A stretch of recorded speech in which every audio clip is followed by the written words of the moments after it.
جب اللہ نے انسان کو خلق کرنے کا ارادہ کیا تو کوئی بھی فرشتہ زمین سے مٹی نہ لا سکا۔ تو اتنے میں حضرت عزرائیل علیہ السلام فرمانے لگے، اے اللہ یہ کام مجھ سے ہی ہونا ہے۔ تو بس اللہ کے حکم سے حضرت عزرائیل زمین کو آئے اور 3 اقسام کی مٹی کو جمع کیا، سرخ، سفید اور سیاہ۔ پھر اس مٹی کو مکہ اور طائف کے درمیان رکھا گیا اور مسلسل باران رحمت برستی رہی۔ پھر اللہ نے اس مٹی کو عرش پہ بلایا اور حضرت آدم علیہ السلام کا پتلا تیار کر دیا اور 40 سال تک وہ جنت میں رکھا گیا۔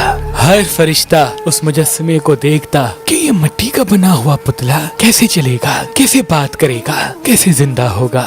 40 سال تک اللہ نے اس نشانی کو قائم رکھا اور پھر ایک دن جنت کے تمام فرشتوں کو حکم دیا کہ آج میں اپنی اس میں روح ڈالوں گا، اور جب ایسا ہو تو تمام فرشتے اس آدم کو سجدہ کر دینا۔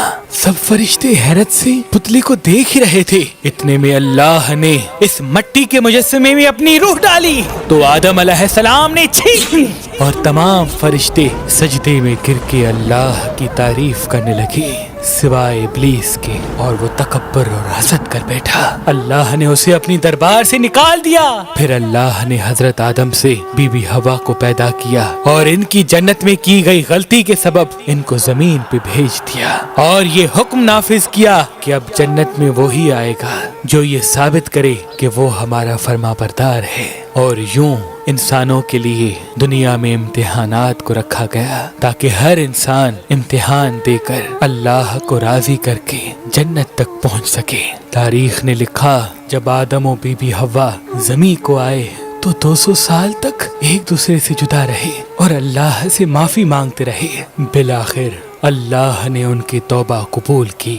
حضرت جبریل علیہ السلام انہیں مکہ میں جبل عرفات پر چھوڑ آئے اور وہ ساتھ رہنے لگے، اور پھر اللہ نے حضرت آدم کو حکم دیا کہ وہ خانہ کعبہ تعمیر کریں، اور حضرت جبریل اور حضرت آدم نے مل کے ایک گھر کا نشان قائم کیا جس کو بعد میں تعمیر حضرت ابراہیم علیہ السلام نے کیا، اور جسے آج بھی اللہ کا گھر خانہ کعبہ کہتے ہیں۔ حضرت آدم علیہ السلام جب اپنی خطا کو لے کے پشیمان ہوتے تھے یا اللہ کی عبادت کرنا چاہتے تھے تو اس جگہ آ کے اللہ کا ذکر کر کے اللہ کو راضی کیا کرتے تھے۔ حضرت آدم علیہ السلام نے 960 برس کی زندگی پائی، جبکہ آدم علیہ السلام کی زندگی 1000 سال کی تھی، کیونکہ جب آدم علیہ السلام جنت میں تھے تو اللہ نے حضرت آدم علیہ السلام کو ان کی تمام اولاد جن کو نبوت ملنی تھی ان کی شخصیت اور ان کی عمر آدم علیہ السلام کے نزدیک واضح کر دی۔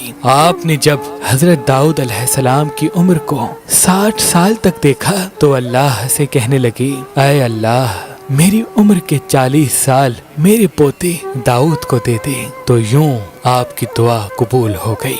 اللہ نے آدم علیہ السلام کو 2 فرزند عطا کیے، حابیل و قابیل، لیکن شیطان کے وسوسے، حسد اور نفرت نے جب قابیل کے ہاتھوں سے حابیل کو قتل کروا دیا تو حضرت آدم علیہ السلام اندر سے ٹوٹ گئے اور بار بار اللہ کی دربار میں دعا مانگنے لگے۔ تو ایک دن اللہ نے جبریل امین کو آدم علیہ السلام کے پاس بھیجا اور فرمایا، اے آدم اللہ تمہیں ایسا بیٹا دینے والا ہے جس کے نسب سے انبیاء و اولیاء زمین تک پہنچیں گے، اس کا نام شیس رکھنا۔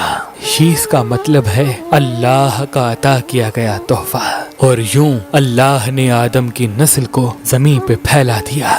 جب آدم علیہ السلام کا آخری وقت آیا آپ نے اپنے بیٹوں سے کہا کہ میرا جنت کے پھل کھانے کا جی کر رہا ہے۔ آپ کے بیٹے زمین پہ جنت کے پھل ڈھونڈتے رہے کہ اچانک سے ان کو فرشتے ملے اور کہنے لگے، اے بنی آدم کہاں جا رہے ہو؟ انہوں نے کہا، ہم اپنے بابا آدم کے لیے جنت کے پھل ڈھونڈ رہے ہیں۔ ان فرشتوں نے کہا، جاؤ تمہارے بابا چند دنوں کے مہمان ہیں. آپ کے تمام فرزند دوڑتے دوڑتے آپ تک آ پہنچے تو آدم علیہ السلام بستر بیماری پر اللہ کا ذکر کر رہے ہیں. بس اتنے میں موت کا فرشتہ آ پہنچا. جیسے بھی ہوا نے موت کے فرشتے کو دیکھا حضرت آدم سے لپٹ گئی کہ میں اپنے شوہر کو اپنے سے جدا نہیں کروں گی. اللہ کے نبی آدم علیہ السلام نے فرمایا اے ہوا مجھ سے دور ہٹ جا. ایک مرتبہ پہلے بھی تیری وجہ سے جنت سے نکالا گیا ہوں. آج اللہ اور اس کے فرشتے کے درمیان تو حائل نہ بن. پھر آپ ان فرشتوں سے مخاطب ہو کے کہنے لگے اے فرشتہ موت کیا بھول تو نہیں گئے؟ میں نے اللہ سے سنا تھا میری عمر 1000 سال کی ہے اور ابھی تو مجھے 960 سال ہوئے ہیں. تو ملک الموت نے کہا اے اللہ کے نبی آدم آپ نے خود ہی فرمایا تھا کہ آپ کی زندگی کے 40 سال آپ کے پوتے داؤد علیہ السلام کو دیے جائیں.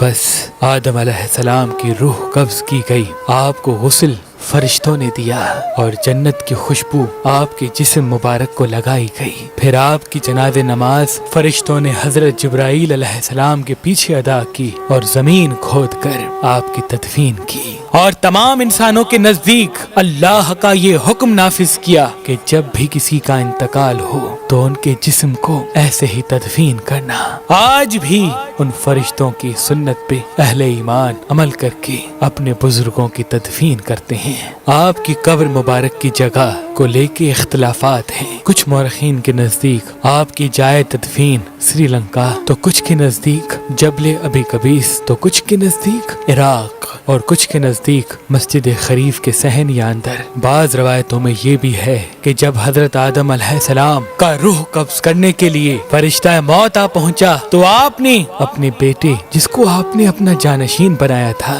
حضرت شیس علیہ السلام سے کہنے لگے کہ اے میرے جانشین میں نے اللہ سے سنا تھا کہ ان قریب اس زمین پہ ایک بہت بڑا طوفان آئے گا. اگر تم اس وقت تک موجود رہو تو میرے جسم کو اس کشتی نوح میں سوار کرنا جو نجات کا وسیلہ ہے، اور اگر تم اس وقت تک نہ پہنچو تو اپنی اولاد سے وصیت کرنا کہ میرے جسم کو کشتی نوح میں سوار کرے. تاریخ نے لکھا جب طوفان نوح آیا تو حضرت نوح علیہ السلام نے اپنی کشتی میں حضرت آدم اور بی بی حوا کے جسم مبارک کو اپنی کشتی میں سوار کیا اور بیت المقدس یا عراق میں اس جگہ تدفین کیا جہاں انہوں نے اپنی ہی قبر بنائی اور بیچ میں ایک قبر کھود کے اپنی تحریر چھوڑ دی. اور جب امام علی علیہ السلام نے شہادت پائی تو انہوں نے وصیت کی میرے جنازے کو اونٹ پہ رکھ کے حسن و حسین پیچھے چلتے رہنا.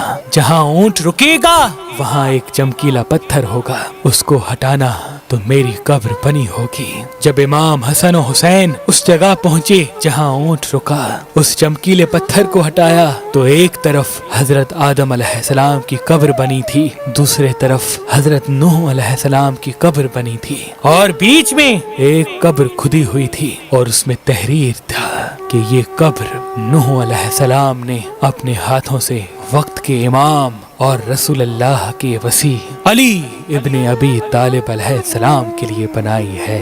آج بھی ان مقدس مزارات کی زیارت کے لیے لاکھوں لوگ عراق آتے ہیں اور زیارت کر کے اپنا ایمان تازہ کرتے ہیں. To watch more videos, please subscribe to our YouTube channel and click the bell icon.